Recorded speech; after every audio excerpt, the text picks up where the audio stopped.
Hey there, good afternoon, and welcome here to Prog Monster. My name is Murph. I am the host of this show. This is a show dedicated to progressive rock and other forms of rock music. We're here with a mini series we do every Tuesday night, or at least we have been for the past 4 weeks. This will be episode number 5 of Decade Apart. This is a series in which Ben, my subscriber, gives me 2 albums that are 10 years apart from a band's discography, and I talk about the 2 albums and what is different, how much have they changed over those 10 years. So the band he's chosen today is Judas Priest, Rock-a-Rolla, and Defenders of the Faith. This one from 1974, this one from 1984. You can see this one's not unwrapped yet, but I have listened to this. Listened to it online yesterday, listened to it online the day before. Also have listened to it before when I was going through the Judas Priest discography to try to decide which ones to get first, all kinds of different things. I actually played the entire discography, and then so I'm kind of familiar with it. I've actually watched a couple of videos by it as well. And this one, of course, is very common to me. It's the second Judas Priest album that I owned, played it a lot. I love the album. So we're going to talk a bit about these 2 albums, which came out many years ago, like over 50 years ago. Well, 40 years ago anyways. 50 years for one, 40 years for the other. So I got this green tea here tonight, which I liked it, but I'm not liking it as much as I did because it's kind of all over the place. Anyways, we'll talk first about Rock-a-Rolla. So this album came out, I need my glasses for this, back in 1974. This is their debut album. Very different band, I think, even by looks. Like they're all young, skinny, long-haired rockers, including Rob Halford here with his long blonde hair. John Hinch is on here as well, the late John Hinch. So this is a good album. I like this album. So if I was going to describe this album, which I'm going to do now, I would say this is a rock and roll album with some hard rock, a little bit bordering on metal sound at times, and actually there's more progressive on here than there is metal, I think. So it's got 10 tracks on it. Pretty strong album. Of course, you've got Rob Halford on vocals and harmony, Glenn Tipton on guitars, synthesizers, and second vocals. You got KK Downing on guitars as well, Ian Hill, of course, on bass, and John Hinch on drums. 10 tracks in total. For the most part,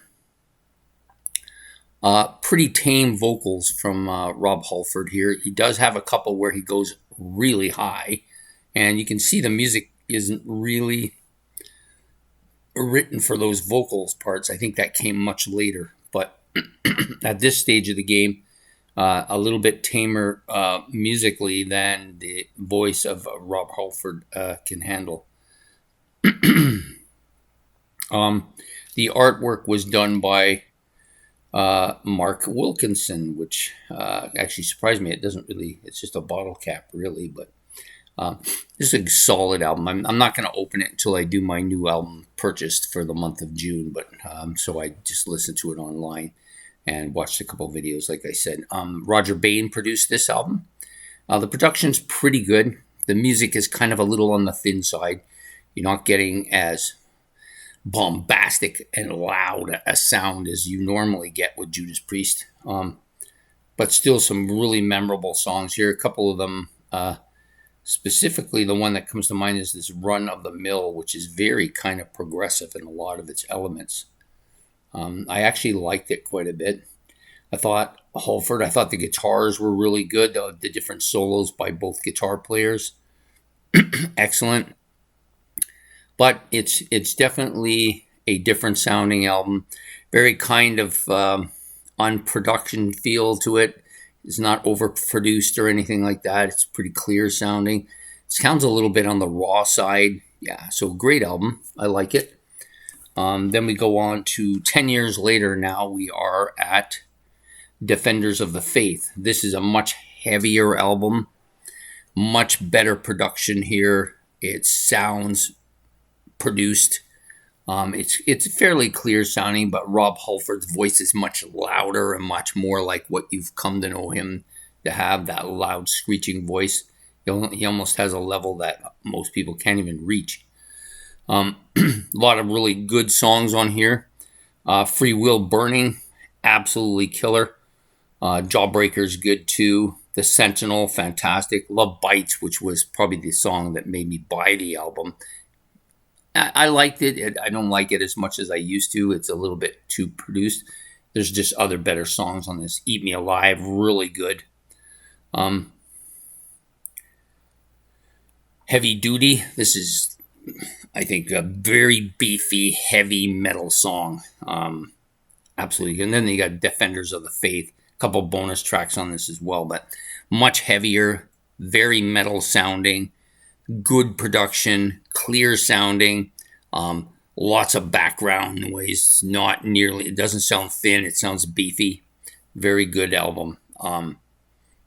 This to me is kind of the end of what Judas Priest is. They morph into something else after this, kind of lose their direction a bit till they get to Painkiller and then take on a kind of a new personality there. But for this album, very strong, very, I liked it a lot. I thought it was well put together.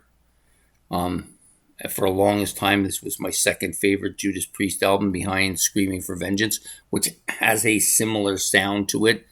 I think Screaming for Vengeance is more beefy and heavier and has better tracks.